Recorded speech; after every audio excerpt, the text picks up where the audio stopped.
Goeienaand en welkom by vandag se aandiens. Ek is opgewonde oor die woord wat nou gaan volg. Maar ek wil eers vir almal wat ingeteken het op hierdie kanaal 'n groot dankie sê. Julle likes en kommentaar maak 'n groot verskil om hierdie video's uit te kry na mense wat ons nog nie bereik het met die woord van God nie.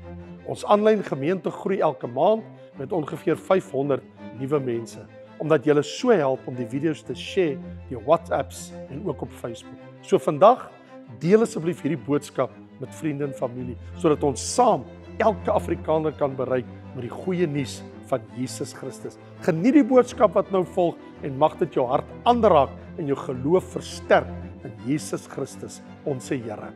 Amen.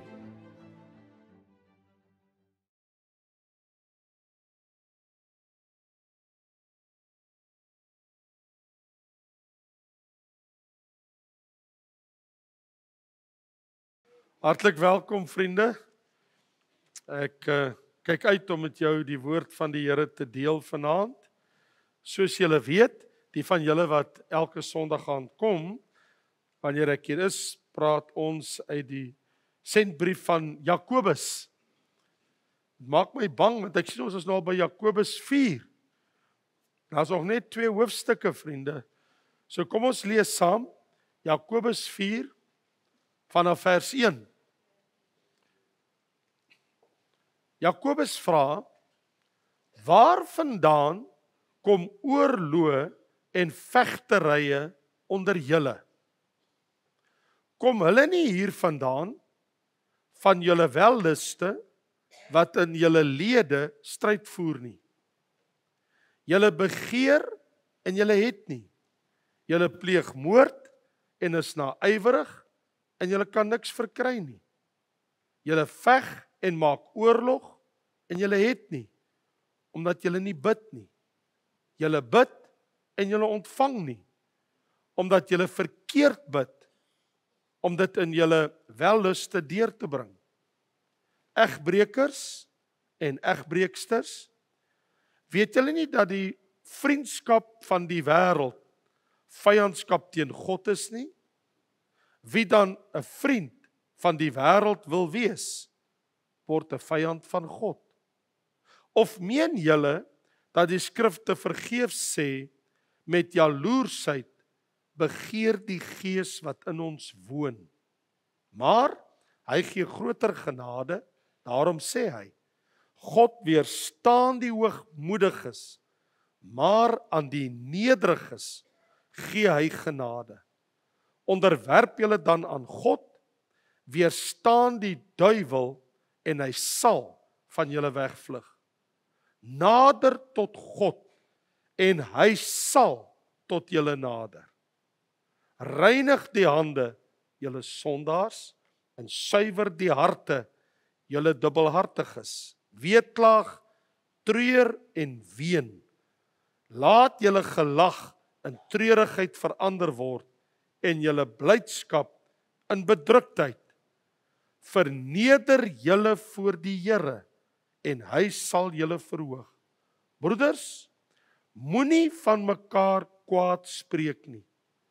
Die wat kwaad spreek van sy broeder en sy broeder oordeel, spreek kwaad van die wet en oordeel die wet. En as jy die wet oordeel, is jy nie 'n dader van die wet nie, maar 'n regter. Een is die wetgewer, hy wat mag het om te red en te verderf.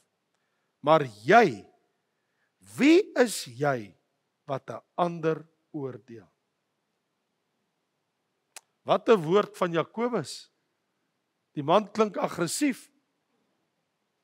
As 'n mens so na hom luister. Ek gaan met jou, na aanleiding van vers 1, wil ek met jou praat uit hierdie verse uit wat ons gelees het, hoe om oorlog te beëindig, nie om oorlog te maak nie, maar hoe om dit te stop. Hoe stop ons oorlog? Ons reis deur die Jakobusbrief bring ons nou by hierdie plek, en dit is, waarvandaan kom oorlog en vegtery onder julle? Kom hulle nie hier vandaan van julle wellust wat in julle lede stryd voer nie? Ek weet nie, wie van julle hou die nuus so bietjie dop. Enige iemand wat die afgelope 24 uur, 36 uur die nuus gekyk het, op die regte plek, sal uitvind dat president Donald Trump het oorlog verklaar teen die Houthis daar in Jemen, dis nou in die suide van Saudi-Arabië, daar teen die Rooi See, wat uitloop in die Suezkanaal, en die Suezkanaal vloei natuurlik tot in die Middellandse See, en dit gaan nou al om 'n geruime tyd, meer as 'n jaar 18 maande, karniffel die Houthis, en hulle is 'n wrede klomp manne, en hulle, omdat die land aan die oorkant van die Suezkanaal na Egipte toe en waar hulle is, kan jy party plekke bykans, jy sien die land aan die ander kant, soos die skepe daar deurkom, dan gooi hulle drones na hulle toe, en hulle maak seker hulle kry missiele by hulle uit, en hulle blaas baie skepe op, en ek bedoel op die einde van die dag, kos dit die wêreld biljoene dollars, want het forceer baie van hulle skepe, as hulle wil in Europa kom, en liep by ons, om die Kaap die Goeie Hoop, moet die skepe omvaar, hulle kan nie deursny nie, so baie van die skepe van die Indiese Oseaan, van Suidoos-Asië en Australië en baie van die ander, as hulle nie om Rusland wil gaan en hulle wil kom in Europa, dan moet hulle om die Kaap kom. En dit is 'n baie lang pad, 'n kort pad, as jy daar by die Rooi See kan deurgly deur die Suezkanaal en dan sê jy in die Middellandse See, as dit kort pad, Italië en Spanje en allerlei plekke toe. So ek sien toe Donald Trump het nou genoeg van die stories en hy het toe nou gesê nee, ons gaan bietjie met julle oorlog maak. En wat hy toe begin het, en hulle toe baie van ons afval. En natuurlik sy invalshoek is, nee, julle Houthis is te arm om al hierdie gewere en ammunisie en drones en missiele te hê. Julle kry dit by Iran. Right? So Iran sorg vir julle as 'n terroristorganisasie en julle haat weer almal wat na Israel kyk. Want as jy kan by die Suezkanaal uitkom, as jy net dus kan die kus van Israel, so enigiemand wat vriende is, as jy Amerikaner is, of jy is Israeli, of jy het iets goeds vir Israelies of Amerikaners, dan wil hulle jou skepe uitvat. So het nou baie moeilikheid gemaak die afgelope jaar en 'n half, en toe sien ek nou dat Donald Trump sê nee, dit is nou genoeg. Hy sê Biden was so kalm soos 'n lammetjie, maar ek sal julle uitsort. So hy sê, sy woorde is, there comes hell to pay. Hy sê, julle gaan bars, ons gaan vir julle die lig inblaas. Wel, hy het reeds begin om dit te doen. Nou vriende, ek praat nie van daai oorlog as ek in Jakobus praat nie. Ek wil nie oor daai oorlog praat. Ek wil nie praat oor die bomme wat val op geboue en mense hulle aan flarde skiet, of in Oekraïne en wat Rusland gedoen het met die inval. Ek praat nie van daai oorlog. Ek praat nie van die prysoorlog tussen kommersiële maatskappye en kettinggroepe en winkels en kompeterende winkelgroepe met hulle kliënte wat hulle wil lok om by hulle te kom koop, en dan praat ons mos van 'n prysoorlog. Hier kan jy iets goedkoper kry as daar. Ek praat nie van daai oorlog nie. Ek praat van die oorlog waarvan Jakobus praat. Nou ons wêreld is vol oorlog. Ons praat nie daarvan nie. Ek praat van die oorlog binne in jou. Ek praat van die oorlog wat in jou hart is. In jou vlees. In jou sondige natuur.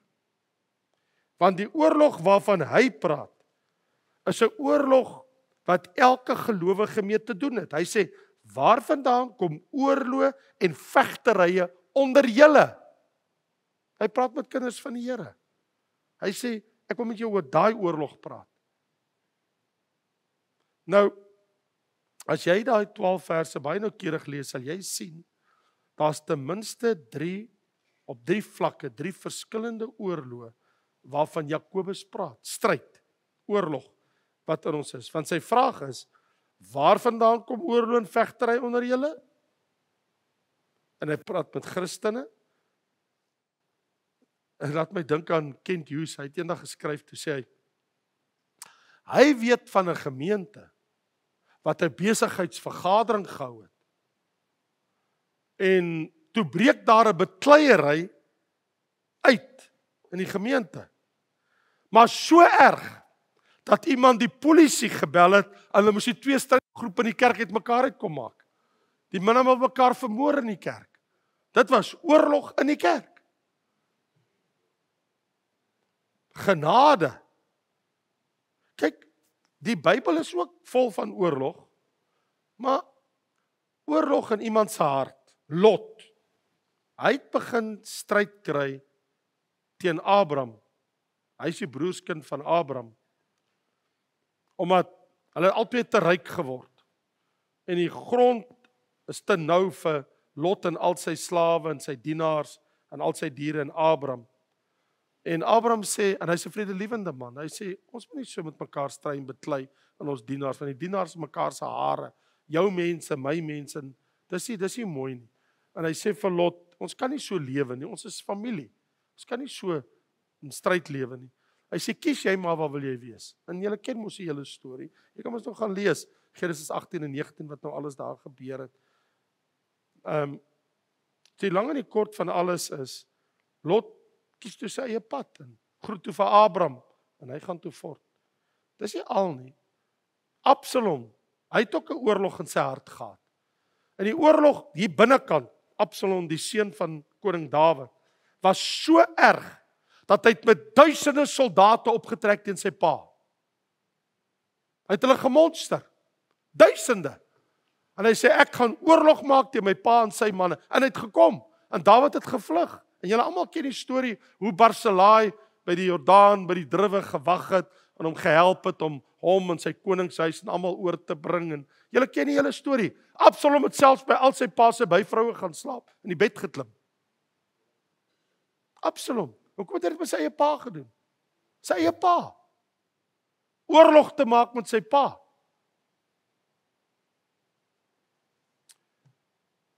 Maar ek bedoel, dit gebeur nie net daar nie, in families nie. Ek sien hier in die Bybel, gebeur dit sommer in die kerk. Hier in Filippense 4 lees ek, Paulus skryf baie ernstig aan 'n gemeente van Filippense brief, en hy spreek 2 vroue binne in die kerk aan. En hy noem hulle by naam. Nou kyk, as ek begin om vrouens hier van die kanselaf by naam te noem, nee. Ek bedoel, dan gaan dit rof raak hierso. So, ek moet nou kalm wees. Maar hy sê hier in Filippense 4 vers 2, hy skryf vir almal om te lees, die hele gemeente. Dis die brief, hy pak uit, hoor wat sê hy? Hy sê, dit staan in jou Bybel, Filippense 4 vers 2, hy sê, ek vermaan Judea en ek vermaan Sintesh, dis die 2 vroue, om eensgesind te wees in die Here. Ek vermaan jou en ek vermaan jou. Ek spreek jou aan en ek spreek jou aan. Vir die hele gemeente. Hy sê julle moet bykom. Hy sê julle moet eensgesind wees, daar stryd onder julle. So wat ek wil sê is, hoekom is daar stryd onder vroue in die kerk? Hoekom is daar stryd onder broers in die kerk? Hoekom is daar stryd onder Abraham en Lot en Absalom? Wel, eintlik kom dit maar altyd terug na daai ding. Die hart. Kom altyd terug hiernatoe. Kom klop hier aan jou deur. En ek bedoel, jou hele boek, né? En jy wou gehard ek daaroor praat, broer, oor die boek. So jy moet nou mooi luister. Hy vestig ons aandag op verskillende geskille en stryd wat woed, oorlog, as jy dit so wil noem, tussen gelowiges in die gemeente.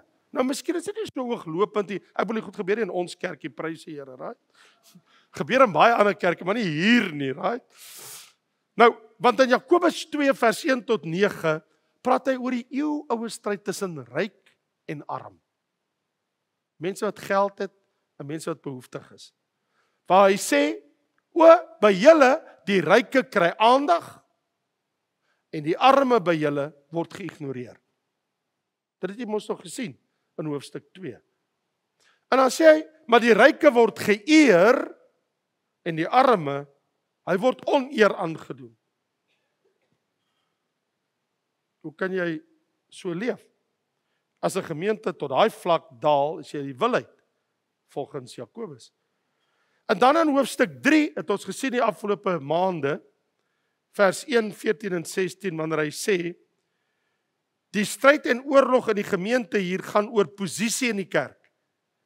Waar hy sê, in hoofstuk 3 vers 1, moenie baie leermeesters nie, almal wil net lering gee, almal wil leer, almal dink hulle is almal leermeesters, en wil hulle slim hou in die woord. Vers 14, hy sê, maar daar's bittere afguns en selfsug in julle hart, maar julle is afgunstig teenoor mekaar. vers 16, waar afguns en selfsug en is daar wanorde en allerhande gemeene dade. So daar verwys hy na stryd oor posisie, om jouself te posisioneer in die kerk. Jou persoonlike ambisie en leierskap, en waar jy jouself wil sien, binne in God se gemeente, waar jy kan heers, en jou ambisie uitleef, en soos hy sê, julle wil leermeesters wees. Terwyl in die hoofstuk waar ons nog nie is nie, hoofstuk 5, op dieselfde trant, is hy besig om te praat oor, daar stryd by mense, want hulle word nie regverdig besoldig, vergoeding ontvang, want die arbeiders word misbruik en onderbetaal deur die werkgewer wat die hef in die hand het. Hulle word onderbetaal. Maar nou hier waar ons is by hoofstuk 4, val die klem op die stryd wat daar is onder gelowiges, soveel so, dat hulle praat kwaad van mekaar. Daar word goed gesê, agter mense se rug. En dis 'n baie ongelukkige toedrag van sake, wanneer gelowiges in oorlog en stryd is, leier teen leier, gemeente teen gemeente, en gelowige teen gelowige, want hy sê, dit hoort nie so nie. Want my vraag is, hoekom is daar stryd? Nou kom as daar oorlog tussen gemeentelede, ons het tog dieselfde Here Jesus Christus. Ons het tog dieselfde saligmaker. Ons het tog dieselfde Christus familie. Ons het tog dieselfde Heilige Gees ontvang. En tog, daar's stryd. Sê Jakobus, daar's oorlog. En die vraag natuurlik is, hoekom? En daar's eintlik oorlog op 3 fronte. En die eerste ene wat ek wil aansny, is wanneer jy in oorlog is met jouself. Dis hier binnekant wat jy sukkel om mee saam te leef met jouself. Want hy sê, kyk nou mooi, ten eerste oorlog met jouself. Hy sê, waar vandaan kom oorloë en vegtery en stryery onder julle? Kom dit hier vandaan van julle welliste wat in julle lede stryd voer? Dis 'n stryd wat jy het in jou eie hart. Dis nie binnekant. Dis nie daai broer nie, dis nie daai suster nie. Dis nie binne. Hy praat van die oorlog hier binne in jou eie hart. Hy sê, julle begeer en julle het nie, julle doen dinge wat julle nie moet nie, julle veg, en julle bid nie, en julle, as julle bid, bid julle verkeerd en julle ontvang nie. So, wat veroorsaak wrywing tussen gelowiges? Hierdie stryd. Hy sê, kom van julle welliste. Kom uit jou eie hart uit. Wat jy sien, selfsugtige begeertes kan baie gevaarlik wees. Want dit lei tot verkeerde optrede en aksies. Dit kan selfs lei dat jy verkeerd bid, soos wat hy sê in vers 3. Julle bid en julle ontvang nie, omdat julle verkeerd bid, omdat julle welliste deur te bring. So vriende, dit blyk vir my, as ek nou Jakobus se spoor hier volg, dat daar is oorlog in die hart, en uiteindelik word dit oorlog buite die hart. Iets het hier binne begin, wat nie beheer word nie, en nou kan ons dit begin uiterlik sien manifesteer. Want mense wat in oorlog met hulle self is, wat beteken dit? Jou sondige natuur. Dit wat jy gekry het by Adam, jou sondige natuur. Daardie eksugtige, selfsugtige begeertes, en dit maak altyd van daai mense ongelukkige mense. Hulle het net nooit 'n glimlag op hulle gesig. Jy kan sê wat jy wil, jy kan doen wat jy wil, hulle is strak, hulle is nie vriendelik nie, hulle kan nie vriendelik praat nie, hulle is net nie vriendelike mense nie, hulle het 'n probleem in hulle eie hart. Dis waar die probleem is. Hulle kan nie die lewe geniet nie, want dit is daai eksugtige, selfsugtige ding wat hulle wil hê, wat hulle nie kan kry nie, en nou is hulle verbitterd, hulle is ongelukkig. En nou word dit geprojekteer. In steede van om dankbaar te wees vir al hulle seëninge, hulle sien dit glad nie raak nie. Hulle sien net die goed wat hulle pla. En nou, hulle is ongelukkig en hulle kla oor wat hulle nie het nie. Hulle is net nooit tevrede nie. Maar as jy met hulle praat, o nee, ek het daaroor gebid, sê hulle. Jakobus sê, ja, julle het gebid om vir God te vertel wat hy eintlik moet doen. En nou doen hy dit nie. Want ek is van mening dat baie keer kon baie dinge verhinder gewees het en verhoed gewees het om in 'n familie of in die kerk plaas te gevind het. As mense eers hulle eie hart ondersoek het. Dan sou baie dinge nie skeef geloop het wat so skeef loop in God se kerk. As hulle eers net na hulle eie hart gekyk het en hulle sien daai oorlog en daai stryd wat hulle hier binnekant hulle self het. Dis hoe ek sê, hy sê, waar kom die oorlog vandaan? Dis in jou eie hart. Dis hier binnekant. Dis daai ou sondige natuur wat net sy wil hê. Het hulle maar eers en kon ons miskien net eers in ons eie hart gekyk het en ons het ons eie hand in ons eie boesem gesteek en ons het onsself omgesien en gesien die probleme wat ons het wat ons moet uitsorteer, maar dit word geprojekteer op iemand anders. Maar hulle wil dit nie hoor nie. Hulle wil ek self van weet nie, but it is what it is. So, hy sê, daai oorlog en daai stryd wat ek van praat, sê Jakobus, ek praat van daai goed wat in jou hart is, as kind van die Here. En dit is gekoppel met die sondige natuur. En dan gaan daai bietjies uitkom. Die tweede oorlog waarvan hy praat, is die oorlog wat ek en jy sien met ander mense. Hy sê, want julle praat nou kwaad van mekaar. En julle stryd met mekaar. So baie keer projekteer ons dit weg van onsself. En ons wil die blame by iemand anders te plaas, maar eintlik is dit maar hier binnekant. En dan praat hy van die oorlog met God in vers 4. Hy sê egbreeksters, weet jy dit, vriendskap van die wêreld is vyandskap teen God. Hierdie persoon het oorlog met God. Sy kind van die Here, maar hy weet nie eers hy staan in 'n oorlog met die Here nie. Wie 'n vriend van die wêreld wil wees, word 'n vyand van God. As jy so wêrelds wil wees, is jy God se vyand. Hy sê God gee groter genade, want die Gees begeer dat ons aan die Here onderwerp. Hy sê God weerstaan nie hoogmoediges, maar die nederiges, hy ontferm hom. Onderwerp julle aan God, weerstaan die duiwel, hy sal van julle wegvlug. Nader tot God. So die waarheid is dat die oorsprong of die wortel van oorlog is intern, dis die binnekant. Rebellie teen God. Die persoon erken dit nie of hy wil dit nie erken nie. Want ek en jy sal vra, maar hoe kan 'n gelowige in oorlog met God wees? Maak mos nou nie sin nie. Wel, dis nie so moeilik om dit uit te vind nie as jy bly lees. Want volgens Jakobus is daar 3 vyande wat my wil bring in oorlog met God. En die eerste vyand is die wêreld.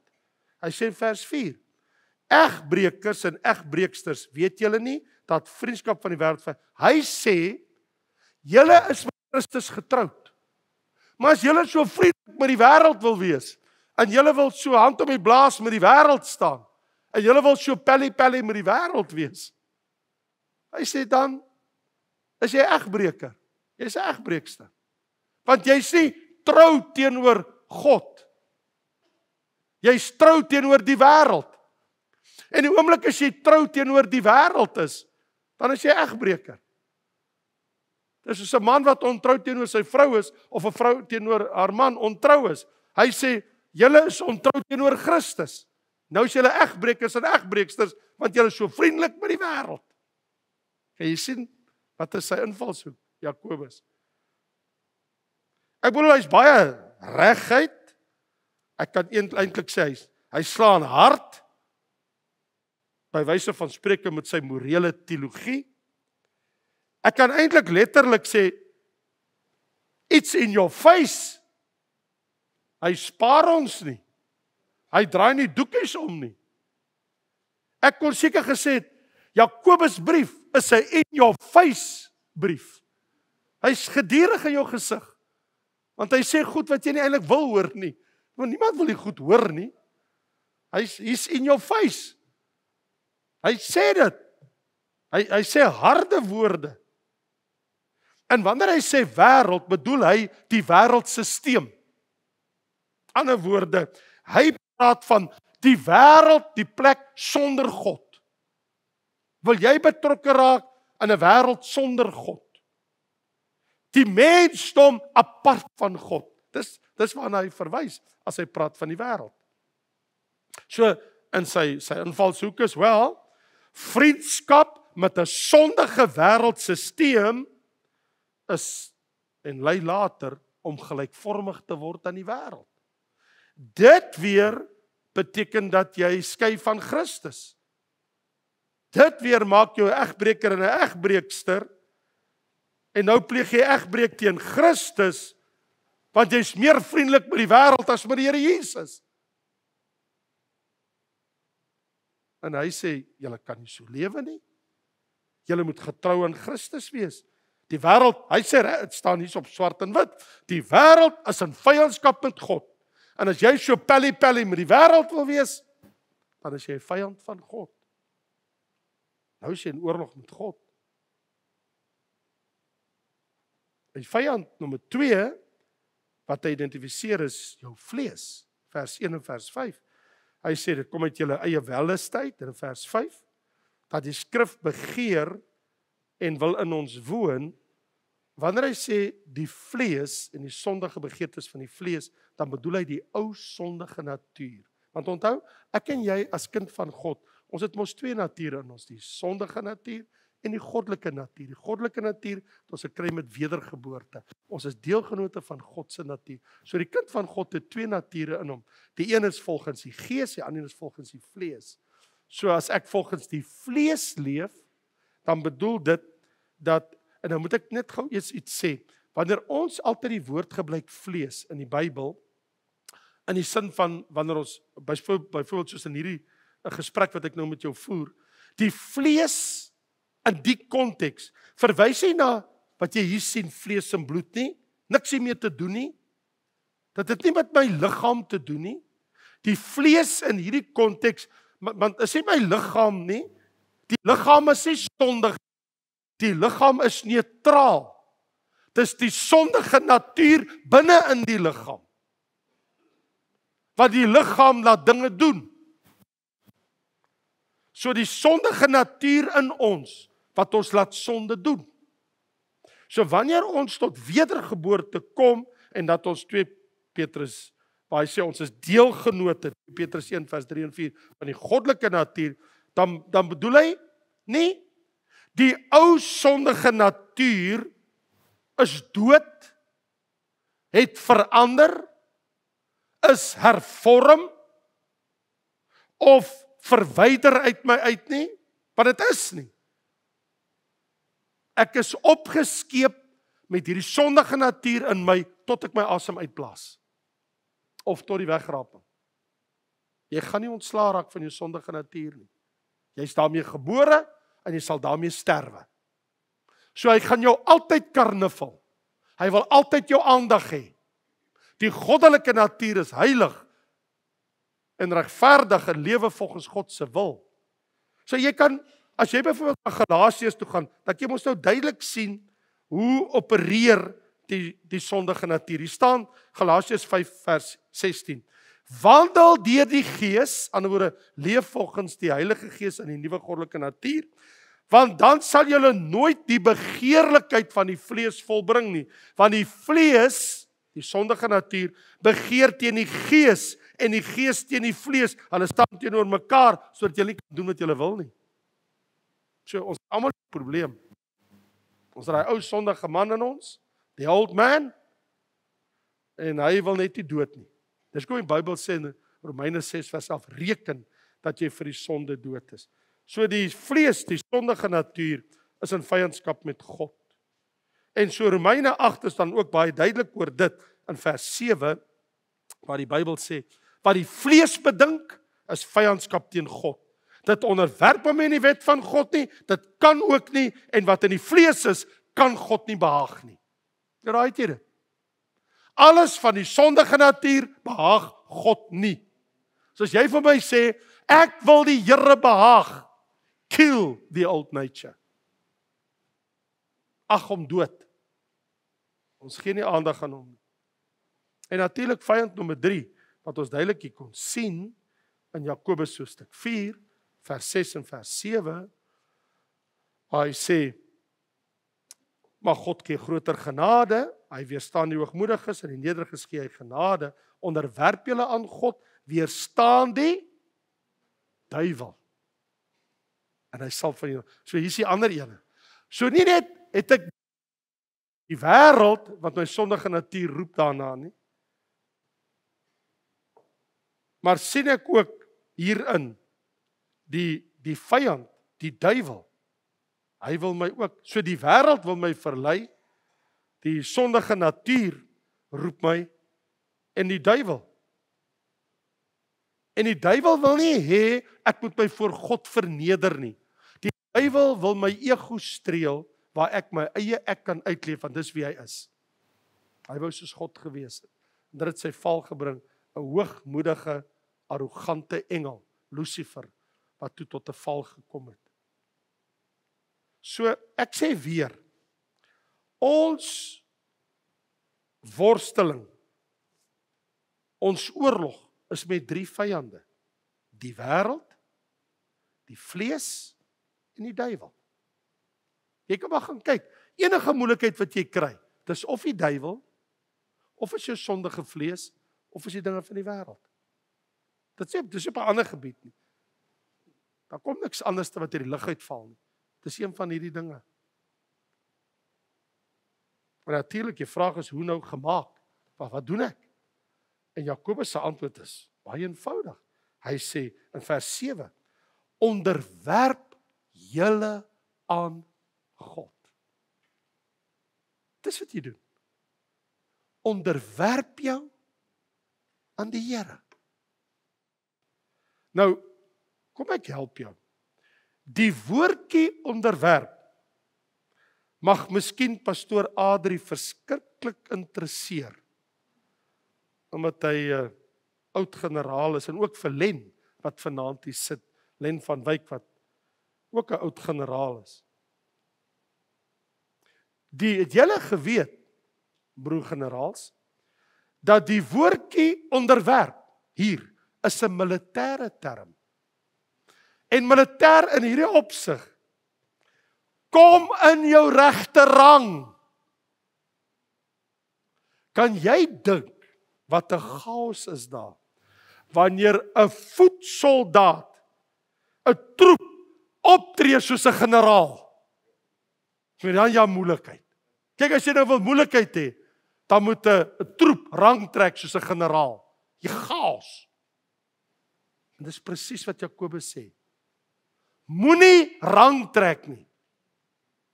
Wees op jou plek in God se koninkryk. As jy wil rang gooi, gaan jy moeilikheid kry.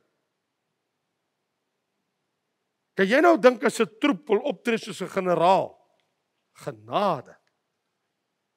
So, hy sê, moenie so groot kop kry dat jy dink jy's 'n generaal nie. Hy sê, die duiwel, ons moenie vir hom 'n voetplek in ons lewe gee nie. Want dan gaan jy moeilikheid kry. Dis soos 'n troep wat wil rang trek. Die moeilikheid wag daarvoor. So, sy antwoord, hoe maak ek? Een is, onderwerp jou aan die Here. Buig jou wil voor God. Dit is sy aanbeveling. En die tweede ding is, want onthou, onderwerping is 'n wil. Kyk, wanneer die Sergeant Meyer, as hy vir jou sê, tel daai maat van jou op en jy hardloop met hom tot by daai paal, dan doen jy dit. Jy's onder instruksies. Hulle het vir ons gedril in 'n woestyn, toe ek, ons die eerste Marines in Suid-Afrika, 1978, van die vloot. Dan sit die man, in ons vloottaal is dit 'n kielik, by julle is dit 'n onderkorporaal of 'n korporaal, dan sit hy in 'n Bedford, met sy voet op die briek, en 80 van ons met 'n Bedford sleep in die woestyn. Maar hy dink hy's baie snaaks. Hy sit met sy voet op die briek. Hy wil ons moet swaar kry. Jy weet, of hy ry 60 km/h met die Bedford en sê spring uit met jou geweer in jou hand. Wil hy doen dit? En hy ry al hoe vinniger. Wat kan jy maak? Jy spring.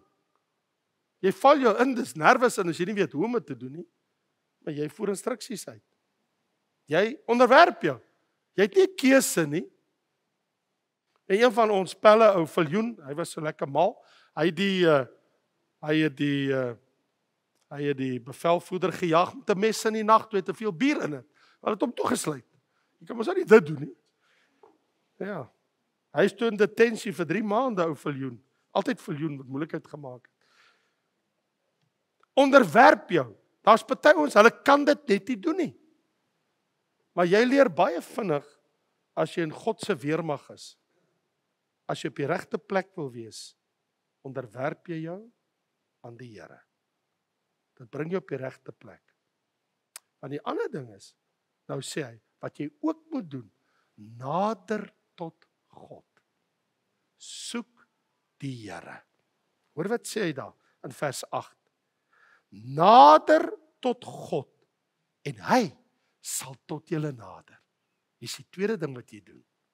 So ek onderwerp my aan die Here. Ek gaan nie rang trek nie. Ek gaan die minste wees. Ek gaan my onderwerp in God se koninkryk. En die tweede ding is nader tot God. Soek die Here. En nou klink hy baie aggressief, né? Want hy sê, reinig die hande julle sondaars, suiwer die harte julle dubbelhartiges. Wat hy eintlik sê is, hy praat hier van 'n dubbelhartige Christen. Ek gaan vir jou nou 'n baie mooi Afrikaanse woord vir dit gee, want hy sê julle dubbelhartiges. Kom ek gee 'n goeie Afrikaanse woord vir dubbelhartig. Dubbelhartig, ek kan sê tweesielige mens. Dink 'n bietjie daaroor. Jy tree op soos 'n tweesielige mens. Jy tree op 'n sekere manier op by God en dan tree jy op met die wêreld. Dis 'n dubbelhartigheid. Dit is geestelik onmoontlik. 'n Ware kind van God het nie twee meesters nie. Jy kan nie God en die wêreld dien, God en Mammon dien nie. Nou die vraag is natuurlik, is ek 'n tweesielige Christen? Bedoelende die een oog dwaal in die wêreld en kyk na die wêreld, die ander een probeer kyk na die hemel. Gaan maar moeilik wees. So die vraag is eintlik maar, waar lê ons lojaliteite? En dan sê hy, daar's nog iets wat jy kan doen. Jy onderwerp jou aan God, jy nader tot God, en laastens, verneder julle voor die Here. Kyk in vers 10. Verneder julle voor die Here, en hy sal julle verhoog. En dit beteken ek en jy moet breek met enigiets wat die Here nie behaag nie en buig voor die Here. Nou, as daar een man is wat dit gedoen het toe sy goed uitgekom het, dan was dit Dawid. Hy sê, kyk, wees my genadig, o God, in Psalm 51, na u goedertierenheid, delg my oortreding uit, was my heeltemal van my ongeregtigheid, reinig my van my sonde, ek ken my oortredinge, my sonde is altyd deur voor my. Kyk, in ongeregtigheid is ek gebore, en sonde het my moeder my ontvang. Hy sê, verberg jy aangesig vir my sondigs, delg uit my ongeregtigheid, skep vir my 'n rein hart, gee opnuut 'n vaste gees in my binneste. Die offers van God is 'n gebroke hart, 'n gebroke en verslae hart, o God, sal u nie verag nie. So ek het begin deur vir jou te sê, toe die boodskap begin het, hoe om 'n oorlog te beëindig. Nou wil ek vir jou sê, moenie hom begin nie. Don't start a war. Dis die maklikste manier. Moenie 'n oorlog begin nie. Want as jy begin, dan is jy oorlog. En nou sê hy in vers 11 en 12, hoe begin dit? Moenie van mekaar kwaad spreek nie. Die wat kwaad spreek van sy broeder oordeel die wet, en dan gaan jy geoordeel word. Hy sê, een is die wetgewer, is die Here wat mag het om te red en te verderf. Maar jy, wie is jy wat 'n ander oordeel? Nou, wil ek sluit met dit en sê, wat Jakobus hier vir ons sê is, hy vermaan ons om nie kwaad te praat, ons moet nie kwaad praat van mekaar nie. 'n Oordeel begin uitspreek oor jou broer en suster en dinge sê. En die rede daarvoor is, want dit verbreek die koninklike wet, want hy sê, jy spreek kwaad van die wet en jy oordeel die wet. En jy wat die wet oordeel, is jy nie dan 'n dader van die wet nie, maar 'n regter. Want jy sien, die koninklike wet is, jy moet jou naaste lief hê, en ek gee vir julle 'n nuwe gebod, julle moet mekaar lief hê. Want as jy lief het, sal jy nie kwaad spreek nie. So Jesus sê, ek gee vir julle 'n nuwe gebod, en Paulus sê, dis die vervulling van die koninklike wet, die liefde. Want die liefde sal nie kwaad spreek nie. Dit staan ook so in 1 Korintiërs 13, die liefde praat nie kwaad nie. So vriende, as ek kan repliek lewer op wat Jakobus hier sê, dan wil ek vir jou sê, ek moet my voor die Here verneder, ek moet die Here se aangesig soek, en ek moet my aan die Here onderwerp. Maar terselfdertyd, laat ons geen plek aan die duiwel gee nie. Moenie vir hom voetspasie gee nie. Kom ons verneder ons eerder voor die Here, en laat ons nie van mekaar kwaad spreek nie. Dis Jakobus se raad. Want dan sien jy in 'n oorlog betrokke nie. Moenie die sondige natuur kos gee nie. Ons bid saam. Here, U het ons groot genade betoon. U het ons gered, ons deel gemaak van die Christus familie. U het ons sondes vergewe. U het ons die ewige lewe gegee. Ons het dieselfde saligmaker. Ons het dieselfde Here. Ons het dieselfde Heilige Gees. Wat 'n voorreg. Nou Here, wil ek U bid, op grond van Jakobus U dienaar se skrywe, dat ons moenie stryd en oorlog met mekaar hê. Dis daar in die wêreld. Wil ek bid en vra, sal U ons die stukkie genade gee,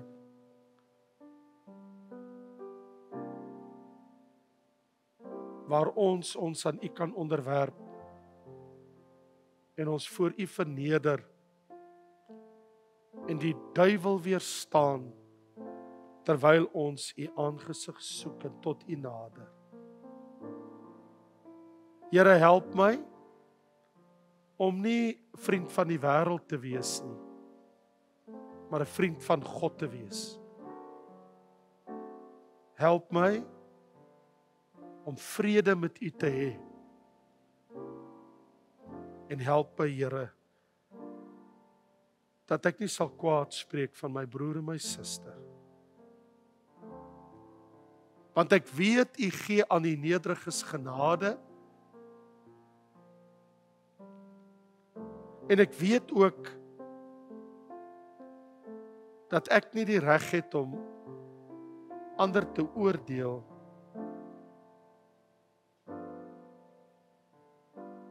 maar dat ek U woord in my hart sal vashou, sal koester en my aan U gesag onderwerp. Leer my hoe om my aan U te onderwerp, my voor U te verneder en U aangesig te soek. Ek bid dit in die lieflike naam van ons Here Jesus Christus, ons groot voorbeeld, ons leidsman en ons verlosser. Dankie Vader vir hierdie genade in Jesus naam. Amen.